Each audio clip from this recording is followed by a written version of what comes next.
Hi ಎಲ್ರಿಗೂ ನಮಸ್ಕಾರ, welcome back. ಹೇಗಿದ್ದೀರಾ ಎಲ್ಲರೂ? ಚೆನ್ನಾಗಿದ್ದೀರಾ ಅಂತ ಭಾವಿಸ್ತಾ ಇವತ್ತಿನ ವ್ಲಾಗ್ನ ಸ್ಟಾರ್ಟ್ ಮಾಡೋಣ. ಮೊದಲನೇದಾಗಿ ಇವತ್ತು ಸಂಕ್ರಾಂತಿ ಹಬ್ಬ. ಎಲ್ಲರಿಗೂ ಮಕರ ಸಂಕ್ರಾಂತಿ ಹಬ್ಬದ ಹಾರ್ದಿಕ ಶುಭಾಶಯಗಳು. ಎಲ್ಲರೂ ಎಳ್ಳು ಬೆಲ್ಲ ತಿಂದು ಒಳ್ಳೆ ಮಾತಾಡಿ ಈ ವರ್ಷ ಪೂರ್ತಿ ಚೆನ್ನಾಗಿರಲಿ ನಿಮ್ಮೆಲ್ಲರಿಗೂ. ವರ್ಷದ ಮೊದಲನೇ ಹಬ್ಬ ಇದು, ಎಲ್ಲರೂ ತುಂಬ ಚೆನ್ನಾಗಿ ಆಚರಿಸಿ. ಇವಾಗ ನಮ್ಮ ಮನೆಯವರು ಸಿಂಪಲಾಗಿ ಪ್ರತಿ ವರ್ಷ ಥರ ಸಿಂಪಲಾಗಿ ಮಾಡುವಂಥದ್ದು. ಈ ಹಬ್ಬ ಏನು ತುಂಬ ಗ್ರ್ಯಾಂಡಾಗಿ ಮಾಡುವಂಥದ್ದೇನಿಲ್ಲ, ಮಾಮೂಲಿಯಂತೆ ಸ್ವಲ್ಪ ಗೆಣಸು, ಅವರೆಕಾಯಿ ಮತ್ತು ಕಡಲೆಕಾಯಿ ಇದೆಲ್ಲ ಬೇಯಿಸಿ ನೈವೇದ್ಯಕ್ಕೆ ಇಡೋದು, ಎಳ್ಳು ಬೆಲ್ಲ ಎಲ್ಲ ನೈವೇದ್ಯಕ್ಕಿಟ್ಟು ಪೂಜೆ ಮಾಡುವಂಥದ್ದು. ಇವತ್ತು ಬೆಳಗ್ಗೆನೇ ಮಾಡಲಿಲ್ಲ ನಾನು, ಸ್ವಲ್ಪ ತಿಂಡಿ ಒಂದು ರೌಂಡ್ ಮುಗಿಸಿ ಅದಾದಮೇಲೆ ಎಲ್ಲ ಮತ್ತೆ ಕ್ಲೀನ್ ಮಾಡಿಕೊಂಡು ಇವಾಗ ಸ್ನಾನ ಮಾಡ್ಕೊಂಡು ಬಂದು ಇವಾಗ ಶುರು ಮಾಡ್ತಾಯಿದ್ದೀನಿ. ಬೆಳಗ್ಗೆನೇ ಒಂದು ಸ್ವಲ್ಪ ಕ್ಲಿಪ್ಪಿಂಗ್ನ ತೊಗೊಂಡಿದ್ದೀನಿ, ಅದನ್ನು ಶೇರ್ ಮಾಡ್ತೀನಿ, ನೋಡ್ಕೊಂಡು ಬನ್ನಿ. ಅದಾದಮೇಲೆ ಇವಾಗ ಸ್ವಲ್ಪ ಪೂಜೆ ಮಾಡಿಬಿಡೋಣ ಅಂಥೇಳಿ ಪೂಜೆ ಮುಗಿಸಿ, ಅಂದರೆ ಪೂಜೆಗೆಲ್ಲ ರೆಡಿ ಮಾಡಿಟ್ಟು ಅಡುಗೆ ಮನೆಗೆ ಹೋಗಿ ಒಂದು ಸ್ವಲ್ಪ ಎಲ್ಲ ಬೇಯಕ್ಕೆ ಇಟ್ಬಿಟ್ಟು ಬರ್ತೀನಿ. ಆಮೇಲೆ ಅದನ್ನೆಲ್ಲ ಸ್ವಲ್ಪ ನೈವೇದ್ಯಕ್ಕಿಟ್ಟು ಪೂಜೆ ಮಾಡೋಣ ಅಂತ. ಇವತ್ತು ಊರಲ್ಲಿ ಇದಿದೆ, ಅಂದರೆ ಇವತ್ತು ಸುಕ್ಕ ತಗೊತಾರೆ. ನಾಳೆ ಬಂದ್ಬಿಟ್ಟು ತಿಥಿ ಇದೆ ನಮ್ಮ ಅಜ್ಜಂದು. ನಾವು ಹೋಗ್ತಾ ಇಲ್ಲ, ಅಂದರೆ ಅವಲ್ಲೇ 3 ದಿನ ಇದ್ಬಿಟ್ಟು ಬಂದ್ವಿ ಅಲ್ವಾ, ಹಾಲು ತುಪ್ಪ ಎಲ್ಲ ಮುಗಿಸ್ಕೊಂಡು ಬಂದ್ವಿ. ಅವತ್ತೇ ಅಂದ್ಕೊಂಡ್ವಿ ಬೇಡ ಮುಗಿಸ್ಕೊಂಡು ಹೋಗ್ಬಿಡೋಣ, ಹಾಲು ತುಪ್ಪ ತಿಥಿಗೆ ಬರೋಕ್ಕಾಗಲ್ಲ, ಮತ್ತೆ 2-3 ದಿನ ರಜಾ ಆಗುತ್ತೆ, ಮತ್ತೆ ಇಲ್ಲಿಂದ ಹೋಗೋದು ಬರೋದು ಟ್ರಾವೆಲಿಂಗು ಎಲ್ಲ ತುಂಬ ಆಗುತ್ತೆ. ಹಾಗೆಯೇ ನಮ್ಮ ಕೃಷ್ಣಂಗೂ ಕೂಡ ಸ್ಕೂಲಲ್ಲಿ ಆ್ಯನ್ಯುವಲ್ ಡೇ ಫಂಕ್ಷನ್ ಇದೆ ನಾಡಿದ್ದು. ಸ್ವಲ್ಪ ಪ್ರಾಕ್ಟೀಸ್ ಸೇರಿಸ್ಬಿಟ್ಟಿದ್ದೀವಿ, ಪ್ರಾಕ್ಟೀಸ್ ಎಲ್ಲ ಇದೆ, ಹಾಗಾಗಿ ಮತ್ತು ಅದಕ್ಕೂ ಹೋಗಲ್ಲ. ಇವಳಿಗೂ ಕೂಡ ಒಂದು 2 ವಾರ ರಜಾ ಹಾಕ್ಬಿಟ್ಟಿದ್ದೀವಿ ಆಲ್ರೆಡಿ. ಟ್ರಿಪ್ ಹೋದಾಗ 1 ವಾರ ರಜಾ ಆಗಿತ್ತು, ಅದಾದಮೇಲೆ ಅವಳಿಗೆ ಕಣ್ಣು ಇನ್ಫೆಕ್ಷನ್ ಆಗಿತ್ತು ಅಂತ ಅದಕ್ಕೊಂದು 3-4 ಡೇಸ್ ರಜಾ ಹಾಕಿದ್ದು. ಮತ್ತು ಈಗ ಊರಿಗೆ ಹೋಗಿದ್ವಲ್ಲ, ಅವಾಗ ಒಂದು 2-3 ದಿನ ಆಯಿತು. ಅದಕ್ಕೆ ರಜಾ ಹಾಕ್ಸೋದು ಬೇಡ ಸ್ಕೂಲ್ಗೆ, ಸುಮ್ಮನೆ ಅವರು ಕಿರಿಕಿರಿ ಮಾಡ್ತಾರೆ ಅಂತ ಹೇಳಿ ಹೋಗ್ತಾ ಇಲ್ಲ ಇವಾಗ. ನಮ್ಮಮ್ಮನೂ ಬಂದಿಲ್ಲ, ನಮ್ಮಮ್ಮ ಹೋದವ್ರು ಅವತ್ತು ಹೋದವ್ರು ಮತ್ತೆ ಇನ್ನೂ ಬಂದಿಲ್ಲ. ಎಲ್ಲ ಮುಗಿಸ್ಕೊಂಡೇ ಬರ್ತಾರೆ. ನನ್ನ ತಮ್ಮಂದಿರು ಇಲ್ಲೇ ಊಟ ಮಾಡ್ತಾಯಿದ್ರು, ಇಲ್ಲೇ ಬರ್ತಾಯಿದ್ರು. ಇವತ್ತು ಅವರು ಹೋದರು ಊರಿಗೆ. ಇನ್ನೇ ಅದೇ ಫೋನ್ ಮಾಡಿದರು ಬನ್ನಿ ಅಂತ ಹೇಳಿ. ನಾನು ಅದೇ ಆಗಲ್ಲ, ಅವತ್ತೇ ಹೇಳಿ ಬಂದಿದ್ವಿ ನಾವು ಬರೋಕ್ಕಾಗಲ್ಲ, ನಾವು ಅದಕ್ಕೆ ಹಾಲು ತುಪ್ಪ ತನಕ ಇಟ್ಬಿಟ್ಟು ಹೋಗ್ತೀವಿ ಅಂತ ಹೇಳಿ. ಮತ್ತು ಬರೋದು ಹೋಗೋದು ಓಡಾಡೋಕ್ಕಾಗಲ್ಲ, ಟಯರ್ಡ್ ಆಗಿಬಿಡುತ್ತೆ. ಅವತ್ತು ಫುಲ್ಲು ಹೋಗೋ ತನಕನೂ ವಾಮಿಟೇ ನನಗೆ, ಫುಲ್ ಡೇ ಅಲ್ಲಿ ನಿಲ್ಲಿಸಿ ಅಂತ ವಾಮಿಟ್ ಮಾಡಿಕೊಂಡೇ ಹೋಗಿದ್ದು. ಅವತ್ತೇನಕ್ಕೆ ಅಂದರೆ ಮಧ್ಯಾಹ್ನ ಊಟ ಮಾಡಲಿಲ್ಲ ನಾನು, ಬೆಳಗ್ಗೆ ತಿಂಡಿ ತಿಂದ್ಕೋತಿದ್ವ. ಆಮೇಲೆ ವಿಷಯ ಗೊತ್ತಾದ್ಮೇಲೆ ಊಟ ಮಾಡೋಕ್ಕೆ ಮನಸ್ಸಾಗಲಿಲ್ಲ ನನಗೆ, ಹಂಗಾಗಿ ಊಟ ಏನು ಮಾಡಲಿಲ್ಲ ನಾನು. ಅದು ಒಂದು ಸ್ವಲ್ಪ ಗ್ಯಾಸ್ಟ್ರಿಕ್ ಥರ ಆಗಿ ಒಂಥರ ಎತ್ತಾಕ್ಬಿಡ್ತು ಚೆನ್ನಾಗಿ. ನೀರು ಕುಡಿದ್ರೂ ನಿಲ್ತಾಯಿಲ್ಲ, ಹಂಗೂ ವಾಮಿಟ್ ಆಗ್ತಾಯಿತ್ತು. ಅದಕ್ಕೆ ಮತ್ತು ಒಂದು ದಿನ ಬೇಕಾಯ್ತು ನನಗೆ ಸುಧಾರಿಸ್ಕೊಳೋದಕ್ಕೆ ವಾಮಿಟ್ ಆಗಿದ್ದು. ಮತ್ತು ಇವಾಗ ಹೋದರೆ ಮತ್ತೆ ಸುಸ್ತಾಗುತ್ತೆ ಅಂತ ಹೇಳಿ ಅದಕ್ಕೆ ಹೋಗ್ತಾ ಇಲ್ಲ. ಇವಾಗ ನಮ್ಮ ಚಿನ್ನ ಇಲ್ಲೇ ಕೂತ್ಕೊಂಡು ನಾನೇನು ಮಾತಾಡ್ತಾ ಇದ್ದೀನಿ ಅಂತ ಕೇಳಿಸ್ಕೊತಾ ಇದ್ದಾಳೆ. ಇನ್ನು ನನ್ನ ಪ್ರತಿದಿನದ ದಿನಚರಿ ಅಂತ ಅಂದರೆ ಬೆಳಗ್ಗೆ ಎದ್ದು ಬಿಸಿನೀರೆಲ್ಲ ಕುಡ್ದು ಅದಾದಮೇಲೆ ಸ್ವಲ್ಪ ಹೊರಗಡೆ ಎಲ್ಲ ಗುಡಿಸಿ ಬರೆಸಿ ರಂಗೋಲಿ ಹಾಕುವಂಥದ್ದು. ಇವತ್ತು ಒಂದು ಸ್ವಲ್ಪ ಕಲರ್ ಹಾಕೋಣ ಅಂಥೇಳಿ, ತುಂಬ ಟೈಮ್ ಏನಿಲ್ಲ, ಬೇಗ ಹಾಕಬೇಕು, ಹಾಗಾಗಿ ಚೂರು ಹಾಕ್ತೀನಿ, ಫುಲ್ ಕಂಪ್ಲೀಟ್ ಕಲರ್ ಏನು ಮಾಡೋದಿಲ್ಲ. ಹಾಗೆಯೇ ಕೆಳಗೆ ರಂಗೋಲಿ ಹಾಕ್ತಾಯಿದ್ದೀನಿ. ಒಂದು ಗಮ್ಮಿಂಗ್ ಮಾಡೋ ಅಂಥ ರಂಗೋಲಿನ ತೊಗೊಂಬಂದು ಹಾಕಿದೆ. ನನಗದೇನು ಅಷ್ಟು ಇಷ್ಟ ಆಗಲಿಲ್ಲ, ಹಾಗಾಗಿ ಅದನ್ನು ಬೇಗನೆ ಕಿತ್ತಾಕ್ಬಿಟ್ಟೆ ನಾನೇ. ಇವಾಗ ಕೆಳಗಡೆ ನಾನೇ ರಂಗೋಲಿನಲ್ಲೇ ಹಾಕ್ತಾಯಿದ್ದೀನಿ. ನಮ್ಮ ಕೃಷ್ಣ ಕೂಡ ಇವಾಗ ಒಂದು ಸ್ವಲ್ಪ ದೊಡ್ಡವನಾಗಿದ್ದಾನೆ, ಏನಾರು ಹೇಳಿದ್ರೆ ಕೇಳ್ತಾನೆ. ಸಡನ್ನಾಗಿ ಓಡಿ ಬಂದೆಲ್ಲ ತುಳಿಯೋದು ಆ ಥರ ಮಾಡ್ತಿದ್ದ ಆವಾಗ. ಇವಾಗ ಹಾಗೆಲ್ಲ ಮಾಡೋದಿಲ್ಲ, ನೋಡಿಕೊಂಡು ಓಡಾಡ್ತಾನೆ. ಹಾಗಾಗಿ ಏನೂ ತೊಂದರೆ ಇಲ್ಲ, ಕೆಳಗಡೆ ಕೂಡ ರಂಗೋಲಿ ಹಾಕ್ಬೋದು. ತುಳಸಿ ಗಿಡ ಹತ್ರ ಕೂಡ ಒಂದು ರಂಗೋಲಿ ಹಾಕೋದು, ಈ ರೀತಿ ನನಗೆ ಇಷ್ಟ ಆಗುತ್ತೆ. ಹಾಗೆಯೇ ರಂಗೋಲಿ ಅಂತ ನೆನಪಾಗಿದ ತಕ್ಷಣ ಒಬ್ಬರು ಕಮೆಂಟ್ ಮಾಡಿದರು ಒಂದು 2 ವೀಡಿಯೋಗೆ, ಅಂದರೆ ಸುರಭಿ ರಂಗೋಲಿ ಅಂತ ಏನೋ ಇರ್ಬೋದು ಮೋಸ್ಟ್ಲಿ. ಅವರು ನನ್ನ ಚಾನಲ್ನ ಸಪೋರ್ಟ್ ಮಾಡಿ ಅಂತ ಹೇಳಿ. ನಿಮ್ಗೆ ಯಾರು ರಂಗೋಲಿ ಬಗ್ಗೆ ಇಂಟ್ರೆಸ್ಟ್ ಇರೋರು ಖಂಡಿತವಾಗ್ಲೂ ಅವ್ರ ಚಾನಲ್ನ ನೋಡ್ಬೋದು. ನನ್ನ ವ್ಯೂವರ್ಸ್ ಯಾರಾದರೂ ಇಂಟ್ರೆಸ್ಟ್ ಇರೋರು ಖಂಡಿತ ನೋಡಿ ಸಪೋರ್ಟ್ ಮಾಡಿ. ಹಾಗೆಯೇ ಆಲ್ಮೋಸ್ಟು ಎಲ್ಲ ಕಂಪ್ಲೀಟ್ ಆಯಿತು ರಂಗೋಲಿ ಅಂತಲೇ ಹೇಳ್ಬೋದು. ಸಿಂಪಲ್ಲಾಗಿ ಇದೇ ಥರ ಹಾಕಬೇಕು ಆ ಥರ ಏನೂ ಇಲ್ಲ, ಸುಮ್ಮನೆ ಏನೋ ಒಂದು ಹಾಕಿ ಈ ಥರ ಒಂದು ಡಿಸೈನ್ನ ಮಾಡಿದೆ ಅಷ್ಟೇ. ಇದಕ್ಕೆ ಒಂದು ಸ್ವಲ್ಪ ಲೈಟಾಗಿ ಕಲರ್ನ ಹಾಕ್ಬಿಟ್ಟು ಅದಾದಮೇಲೆ ಇನ್ನೂ ಕೆಲಸ ಇದೆ, ನನಗೆ ತುಂಬ ಕೆಲಸ ಇದೆ.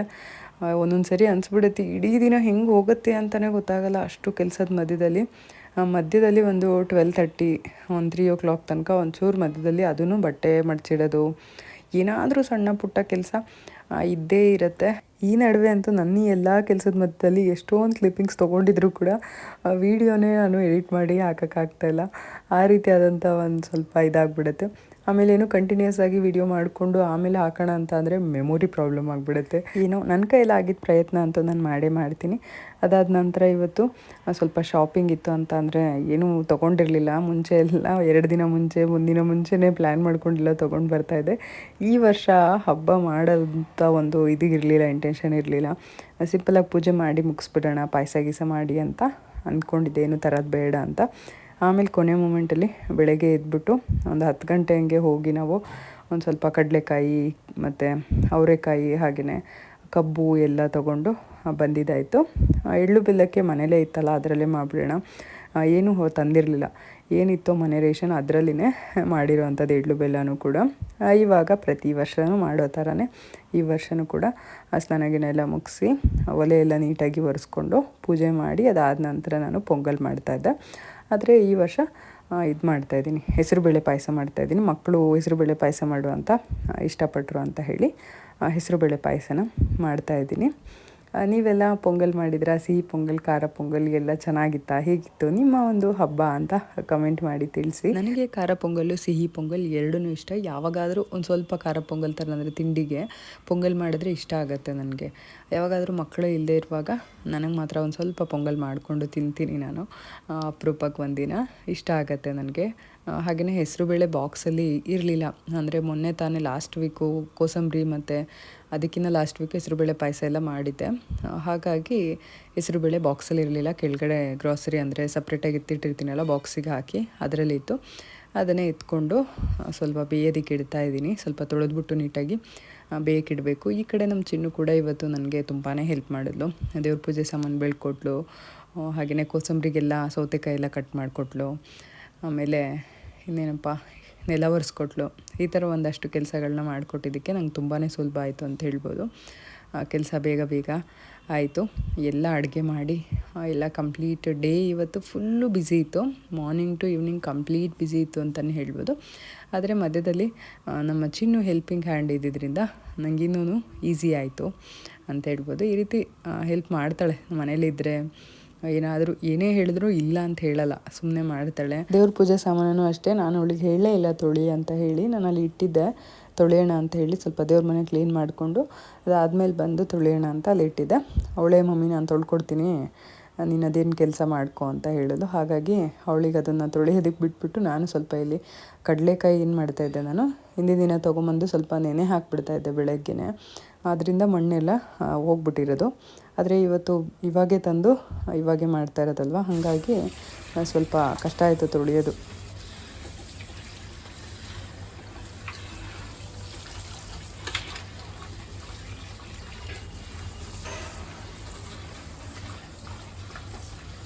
ಒಂದೊಂದು ಸಾರಿ ನನಗೆ ಅನಿಸ್ಬಿಡುತ್ತೆ ಹಬ್ಬ ಯಾಕಾದರೂ ಬರುತ್ತೋ ಅಂತ ಹೇಳಿ.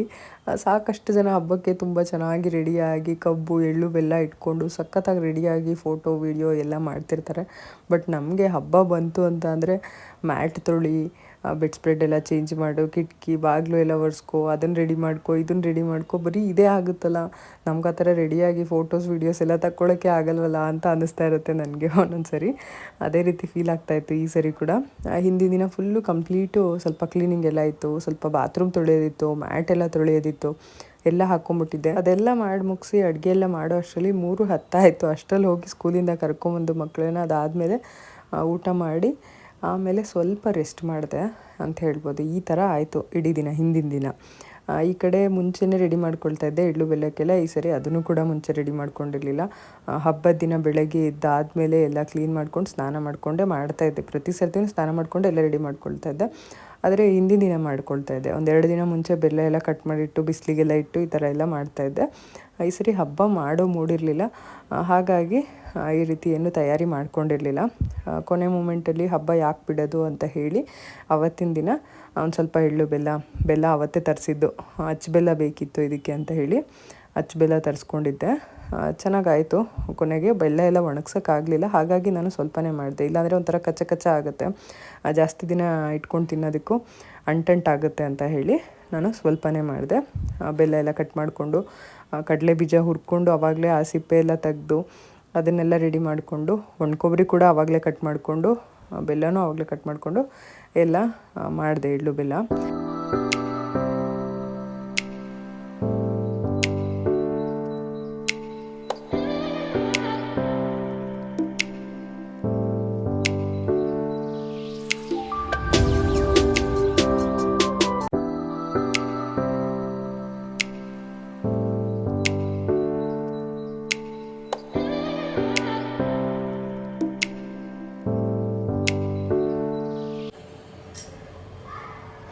ಎಳ್ಳು ಬೆಲ್ಲ ಕೂಡ ರೆಡಿ ಆಯಿತು. ಸ್ವಲ್ಪನೇ ಮಾಡಿದೆ, ಅಂದರೆ ಎಲ್ಲ ಸ್ವಲ್ಪ ಎತ್ಕೋಬೇಕು. ಒಣಕೊಬ್ಬರಿ ಎಲ್ಲ ಮೇಲ್ಗಡೆ ಇದೆ, ಅದನ್ನೆಲ್ಲ ಎತ್ತಿ ಒಡೆಯೋದೆಲ್ಲ ಇದೆ ಕೆಲಸ. ಹಾಗಾಗಿ ಏನಿದೆ ಅದರಲ್ಲೇ ಒಂದು ಸ್ವಲ್ಪ ಮಾಡಿದ್ದೀನಿ. ಆಮೇಲೆ ಯಾವಾಗಾದರೂ ಮಾಡ್ಕೊಂಡು ಯಾರೂ ತಿನ್ನೋದು ಇಲ್ಲ, ಒಂದು ಸ್ವಲ್ಪ ಅಷ್ಟೇನು ಮಾಡಬೇಕಲ್ಲ ಅಂತ ಮಾಡಿದ್ದೀನಿ ಅಷ್ಟೇ. ಓಕೆ, ಇವಾಗ ರೆಡಿ ಆಯಿತು. ಚೆನ್ನಾಗಿ ಮನೆಯಲ್ಲೂ ನ್ಯಾಚುರಲ್ ಆಗಿ ಬೇಗ ಪಟಾಪಟ್ ಅಂತ ಮಾಡಿಬಿಟ್ಟೆ. ಇವಾಗ ಒಂದು ಸ್ವಲ್ಪ ಪೂಜೆಗೆಲ್ಲ ರೆಡಿ ಮಾಡಿ ಇಟ್ಟಿದ್ದೀನಿ. ಪೂಜೆ ಕೂಡ ಮಾಡಿಬಿಟ್ಟು ಅದಾದಮೇಲೆ ಅವರೆಕಾಳು ಸಾರು ಮಾಡಿ ಮುದ್ದೆ ಮಾಡಿಬಿಟ್ರೆ ಎಲ್ಲ ರೆಡಿ ಆಗಿಬಿಡುತ್ತೆ. ಊಟ ಮಾಡೋದೆ, ಆಮೇಲೆ ಪೂಜೆ ಮಾಡಿಬಿಟ್ಟು ಓಕೆ ಶುರು ಮಾಡಿ. ನೈವೇದ್ಯಕ್ಕೆ ಬೇಕಾಗಿರೋ ಅಂಥದ್ದನ್ನೆಲ್ಲ ರೆಡಿ ಮಾಡಿ ಇನ್ನೇನು ಪೂಜೆ ಮಾಡೋಣ ಅಂತ ಬಂದೆ. ಅಷ್ಟರಲ್ಲಿ ಅನಿಲ್ ನನಗೆ ಮೀಟಿಂಗ್ ಇದೆ, ನಾನು ಬರೋಕ್ಕಾಗಲ್ಲ ಇವಾಗಲೇ ಅಂತ ಅಂದರು. ಸರಿ ಆಯಿತು ಅಂತ ಹೇಳಿ ಎಲ್ಲ ಒಟ್ಟಿಗೆ ಪೂಜೆ ಮಾಡಿದ್ರೆ ಚೆಂದ ಅಲ್ವಾ. ಹಾಗಾಗಿ ಅವರು ಬರಲಿ ಅಂತ ಹೇಳಿ ನಾನು ಇಲ್ಲಿ ಅವರೆಕಾಳನ್ನ ಸ್ವಲ್ಪ ಇದ್ಕೊಳ್ತಾ ಇದ್ದೀನಿ. ನಮ್ಮ ಚಿನ್ನು ಕೈಲಿ ಕೊಟ್ಟಿದ್ದೆ, ಎಷ್ಟಾಗುತ್ತೆ ಅಷ್ಟು ಮಾಡು ಅಂತೇಳಿ. ಅವಳಿಗೆ ಬರೋದಿಲ್ಲ ಇದು, ಆದರೂ ಕೂಡ ಟ್ರೈ ಮಾಡ್ತಾಯಿದ್ಲು. ನಾನು ಕೂಡ ಜಾಯ್ನ್ ಆಗಿ ಎಲ್ಲ ಮುಗಿಸ್ಕೊಂಡು ಸಾಂಬಾರು ಕೂಡ ಮಾಡಿಟ್ಬಿಟ್ಟೆ. ಸಾಂಬಾರು ಮಾಡಿ ಮುದ್ದೆ ಮಾಡಿ ಅನ್ನನೂ ಮಾಡಿಬಿಟ್ಟೆ. ಅದಾದಮೇಲೆ ಪೂಜೆ ಮಾಡಿ ಎಲ್ಲರೂ ಒಟ್ಟಿಗೆ ಎಳ್ಳು ಬೆಲ್ಲ ಎಲ್ಲ ತಿಂದ್ವಿ. ಚೆನ್ನಾಗಾಯಿತು. ನಿಮ್ಮ ಜೊತೆ ಕೂಡ ನಮ್ಮ ಒಂದು ಹಬ್ಬ ಹೇಗಿತ್ತು ಅನ್ನೋದನ್ನು ಶೇರ್ ಮಾಡ್ತಾಯಿದ್ದೀನಿ. ನೋಡಿ, ನಿಮಗೆ ಈ ವಿಡಿಯೋ ಇಷ್ಟ ಆದರೆ ಲೈಕ್ ಮಾಡಿ, ಶೇರ್ ಮಾಡಿ ಹಾಗೂ ಕಮೆಂಟ್ ಮಾಡಿ. ಏನಕ್ಕೆ ಕ್ಲಾಸ್ ಹಾಕೊಂಡಿರೋದು ಗೊತ್ತಾಯ್ತಾ? ಈರುಳ್ಳಿ ಕಟ್ ಮಾಡಕ್ಕೆ. ಓ ಮೈ ಗಾಡ್, ಅದು ಹಾಕೊಂಡಿದ ತಕ್ಷಣ ಕಣ್ಣು ಉರಿತಾ ಇಲ್ವಾ? ನಿಜ ನಿಜ, ಸೀರಿಯಸ್ಲಿ ಸೀರಿಯಸ್ಲಿ. ಓಕೆ, ಈ ಕಡೆ ನಾನು ಸಾರಿಗೆ ಇಟ್ಕೊಂಡಿದ್ದೀನಿ. ಸಾರನ್ನು ಮಾಡಿಬಿಡ್ತೀನಿ ಬೇಗ. ನಾನಿಲ್ಲಿ 1.5 kg ಅವರೆಕಾಯಿನ ಇದ್ಕೊಂಡಿರೋ ಅಂಥ ಅವರೆಕಾಳು ಹಾಕಿ ಸಾರನ್ನ ಮಾಡ್ತಾಯಿದ್ದೀನಿ. ಅದರಲ್ಲಿ ಒಂದು ಸ್ವಲ್ಪ ಎತ್ಕೊಂಡಿದ್ದೀನಿ ಅಷ್ಟೇ ಬೇಯಿಸೋದಕ್ಕೆ, ಅದೇ ನೈವೇದ್ಯಕ್ಕೆ. ನಮ್ಮನೇಲಿ ಏನು ಬೇಯಿಸಿರೋ ಅವರೆಕಾಯಿನ ಜಾಸ್ತಿ ತಿನ್ನೋದಿಲ್ಲ, ಹಾಗಾಗಿ ಅವರೆಕಾಳು ಈ ಥರ ಸಾರಾದರೆ ಇಷ್ಟ ಆಗುತ್ತೆ ಅವ್ರಿಗೆ. ಫುಲ್ ಕಂಪ್ಲೀಟ್ ಅವರೆಕಾಳು ಸಾರು ಇರುತ್ತಲ್ಲ, ಅಂದರೆ ಸಿಪ್ಪೆ ಸಮೇತ ಕಾಳಿರುತ್ತಲ್ಲ, ಅದ್ರ ಸಾರಿಗಿಂತ ಈ ಸಾರು ತುಂಬ ಟೇಸ್ಟ್ ಹಾಗೆಯೇ ಚೆನ್ನಾಗಿರುತ್ತೆ. ನಾನೇನು ಅಂದ್ಕೊಂಡೆ, ಒಂದು ಅರ್ಧ ಹಾಕಿ ಒಂದು ಅರ್ಧ ಹಾಗೆ ಇಡೋಣ ಅಂತ ಅಂದ್ಕೊಂಡೆ. ಆಮೇಲೆ ಕಾಳು ಕಾಳು ಅಂತಾರೆ ಮಕ್ಕಳು ಅಂತ ಹೇಳಿ ಅಷ್ಟೂ ಹಾಕ್ಬಿಟ್ಟೆ. 2 ದಿನಕ್ಕೆ ಆಗುತ್ತೆ ಸಾರು ಅಂತ ಹೇಳಿ. 2 ದಿನಕ್ಕೇನು ಆಗಲ್ಲ ಇದು, ಒಂದು ಟೈಮ್ಗಾಗಿ. ನೆಕ್ಸ್ಟು ನಾಳೆ ಇದಕ್ಕೇ ಚಪಾತಿ ಮಾಡಿಬಿಡೋಣ ಅಂತ ಅಂದ್ಕೊಂಡಿದ್ದೀನಿ. ಪ್ರತಿ ವರ್ಷವೂ ಸಂಕ್ರಾಂತಿ ಟೈಮಲ್ಲಿ ನಾವು ದೇವಸ್ಥಾನಕ್ಕೆ ಹೋಗಿ ಬರ್ತಾಯಿದ್ವಿ, ಅಂದರೆ ವೀರಭದ್ರ ಸ್ವಾಮಿ ದೇವಸ್ಥಾನಕ್ಕೆ ಹೋಗ್ತಾಯಿದ್ವಿ ಶಿವನಹಳ್ಳಿಗೆ. ಈ ಸರಿ ಹೋಗೋಕ್ಕಾಗಲಿಲ್ಲ. ಅಲ್ಲಿ ಎಲ್ಲ ಚೆನ್ನಾಗಿರ್ತಾಯಿತ್ತು ನೋಡೋದಕ್ಕೆ. ಕನಕಪುರ ಹತ್ರ ಹೋದರೆ ಆ ಕಡೆ ಈ ಹಸುಗೆ ಮತ್ತು ಎತ್ತುಗಳಿಗೆಲ್ಲ ಹೊಸದು ಹಾಕ್ತಾರೆ. ಅಂದರೆ ಪ್ರತಿ ವರ್ಷ ಸಂಕ್ರಾಂತಿ ಟೈಮಲ್ಲಿ ಕುತ್ತಿಗೆಗೆಲ್ಲ ಹಗ್ಗ ಹಾಕ್ತಾರಲ್ಲ, ಅದೆಲ್ಲ ಹೊಸದೇನೋ ಹಾಕ್ತಾರೆ ಅಂತ ಅನಿಸುತ್ತೆ. ಅದೆಲ್ಲ ಮಾರಕ್ಕಿಟ್ಟಿರ್ತಾಯಿದ್ರು. ನಾವು ಮಾರ್ಕೆಟಲ್ಲಿ ಹೂವು ಎಲ್ಲ ತರಕ್ಕೆ ಹೋದಾಗ ತುಂಬ ಚೆನ್ನಾಗಿರ್ತಾಯಿತ್ತು ನೋಡೋದಕ್ಕೆ. ಅದನ್ನೇ ಮಿಸ್ ಮಾಡ್ಕೊಳ್ತಾ ಇದ್ದೆ. ಅದನ್ನು ಹೇಳ್ತಾ ಇದ್ದೆ ಕೂಡ ಅನಿಲ್ಗೆ. ಆದರೆ ಅವ್ರಿಗೆ ಈ ಸರಿ ಫ್ರೀಯಾಗಿರಲಿಲ್ಲ, ಹೋಗೋ ಆ ಥರ ಇರಲಿಲ್ಲ, ಹಾಗಾಗಿ ಹೋಗೋಕ್ಕಾಗಲಿಲ್ಲ. ಇನ್ನು ಈ ಕಡೆ ದೇವ್ರ ಪೂಜೆಗೆ ಎಲ್ಲ ರೆಡಿ ಮಾಡಿಟ್ಟಿದ್ದೆ. ಆಲ್ರೆಡಿ ಹೂವು ಎಲ್ಲ ಹಾಕಿ ಎಲ್ಲ ರೆಡಿ ಮಾಡಿಟ್ಟಿದ್ದೆ. 3 ಕಬ್ಬನ್ನ ಇಟ್ಬಿಟ್ಟು ಅದ್ರ ಕೆಳಗಡೆ ಹೆಸರುಬೇಳೆ ಪಾಯಸ ಇಟ್ಟಿದ್ದೆ. ಮಧ್ಯದಲ್ಲಿ ಪೊಂಗಲ್ ಇಡ್ತಾರಲ್ಲ ಆ ಥರ ಒಂದು ರಂಗೋಲಿ, ಪೊಂಗಲ್ದು ರಂಗೋಲಿ ಹಾಕ್ಬಿಟ್ಟು ಚೆನ್ನಾಗಾಯಿತು ಪೂಜೆ. ಹಾಗೆಯೇ ಹಬ್ಬ ಎಲ್ಲ ತುಂಬ ಸಿಂಪಲ್ಲಾಗಿ, ನೀಟಾಗಿ, ಅಚ್ಚುಕಟ್ಟಾಗಿ ಆಯಿತು ಅಂತಲೇ ಹೇಳ್ಬೋದು.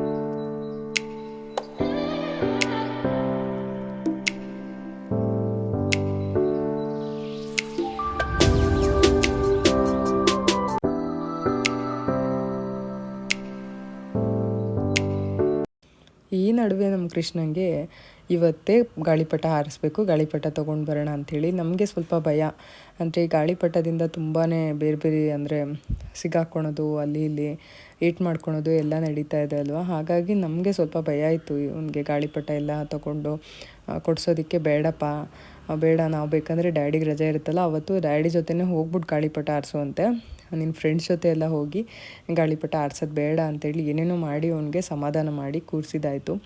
ತುಂಬಾ ಹಠ ಮಾಡ್ತಾಯಿದ್ದ. ಹೀಗಿತ್ತು ನಮ್ಮ ಒಂದು ಹಬ್ಬ ಪೂಜೆ ಎಲ್ಲ. ನೋಡಿದ್ರಲ್ಲ, ರೈತರೆಲ್ಲ ಸುಗ್ಗಿ ಹಬ್ಬ, ಸುಗ್ಗಿ ಸಂಭ್ರಮ ಇರುತ್ತೆ. ನಮ್ಮ ಮನೆಯಲ್ಲಿ ಈ ರೀತಿಯಾಗಿ ಇತ್ತು. ಎಷ್ಟಾಗುತ್ತೆ ಅಷ್ಟು ಕ್ಲಿಪ್ಪಿಂಗ್ನ ತೊಗೊಂಡು ನಿಮ್ಮ ಜೊತೆ ಶೇರ್ ಮಾಡ್ಕೊಂಡಿದ್ದೀನಿ. ನಿಮಗೆ ಕೂಡ ಇಷ್ಟ ಆಗಿದೆ ಅಂತ ಅಂದ್ಕೊಳ್ತಾ ಇದ್ದೀನಿ. ಫೈನಲಿ ಪೂಜೆ ಎಲ್ಲ ಆಗಿ ನಾವು ಎಳ್ಳು ಬೆಲ್ಲ ತಿಂತಾಯಿದ್ದೀವಿ. ಇವಾಗ ಊಟ ಮಾಡಬೇಕು. ನಿಮಗೂ ಕೂಡ ಮತ್ತೊಮ್ಮೆ ಮಕರ ಸಂಕ್ರಾಂತಿ ಹಬ್ಬದ ಹಾರ್ದಿಕ ಶುಭಾಶಯಗಳು. ಎಲ್ಲರೂ ಎಳ್ಳು ಬೆಲ್ಲ ತಿಂದು ಒಳ್ಳೆ ಮಾತಾಡಿ. ನೋಡಿದ್ರಲ್ಲ, ಹೀಗಿತ್ತು ನಮ್ಮ ಮನೆಯ ಸಂಕ್ರಾಂತಿ. ನಿಮ್ಮೆಲ್ಲರಿಗೂ ಮತ್ತೊಮ್ಮೆ ಮಕರ ಸಂಕ್ರಾಂತಿ ಹಬ್ಬದ ಶುಭಾಶಯಗಳನ್ನ ಹೇಳ್ತಾ ನಾವು ಇವಾಗ ಊಟ ಮಾಡ್ತಾ ಇದ್ದೀವಿ. ಹಬ್ಬ ಅಂದಮೇಲೆ ಹಬ್ಬದ ವಿಶೇಷ ಅಡುಗೆನ ಸವಿಯೋದೇ ಒಂದು ಚಂದ ಅಲ್ವಾ. ಏನೆಲ್ಲ ಅಡುಗೆ ಮಾಡಿ ನಾವು ಬಡಿಸ್ತೀವಿ, ಎಷ್ಟೆಲ್ಲ ಖುಷಿಯಿಂದ ತಿಂತಾರೆ ಅನ್ನೋದು ಕೂಡ ಮುಖ್ಯ ಆಗುತ್ತೆ. ಇದರೊಟ್ಟಿಗೆ ಇವತ್ತಿನ ವ್ಲಾಗ್ನ ಕೂಡ ಮುಗಿಸ್ತಾ ಇದ್ದೀನಿ. ನಿಮಗೆಲ್ಲ ಈ ಒಂದು ವಿಡಿಯೋ ಇಷ್ಟ ಆಗಿದ್ರೆ ಲೈಕ್, ಶೇರ್, ಕಮೆಂಟ್, ಹಾಗೆಯೇ ಸಬ್ಸ್ಕ್ರೈಬ್ ಮಾಡ್ಕೊಂಡಿಲ್ಲ ಅಂದರೆ ಸಬ್ಸ್ಕ್ರೈಬ್ ಮಾಡ್ಕೊಂಡು ನೋಡಿ. ಬರಲಾ, ಬಾಯ್. ಹೆಂಗಿದೆ ಅಡುಗೆ? ಚೆನ್ನಾಗಿದೆಯಾ? ಚಿಕ್ಕವರೆಕಾಳು ಸಾರು, ಕೋಸಂಬರಿ, ಕೃಷ್ಣ ಕಡಲೆಕಾಯಿ ತಿಂತಾ ಇದ್ದಾನೆ, ಪಾಯಸ ಎಲ್ಲ ರೆಡಿ ಇದೆ. ಊಟ ಮಾಡ್ತಾ ಇದ್ದಾರೆ. ಸುಸ್ತಾಯ್ತಪ್ಪ ನನಗಂತೂ ಒಳಗೆ ಸಾಕಾಯ್ತದೆ. ಎಲ್ಲ ಒರೆಸ್ಕೊಟ್ಲು, ಕೋಸಂಬರಿ ಮಾಡಿಕೊಟ್ಲು. ಸರಿ, ಓಕೆ, ಊಟ ಮಾಡಿಬಿಟ್ಟು ಆಮೇಲೆ ವ್ಲಾಗ್ನ ಕಂಟಿನ್ಯೂ ಮಾಡೋದಾ ಇಲ್ಲ ಇವತ್ತಿಗೆ ಈ ವ್ಲಾಗ್ ಇಲ್ಲಿಗೆ ಎಂಡ್ ಮಾಡೋದಾ? ಹೆಂಗಾಗತ್ತೆ ಹಿಂಗೆ. ಸಾಕು, ಪೂಜೆ ಆಯಿತು, ಎಲ್ಲ ಆಯಿತು. ಹ್ಞೂ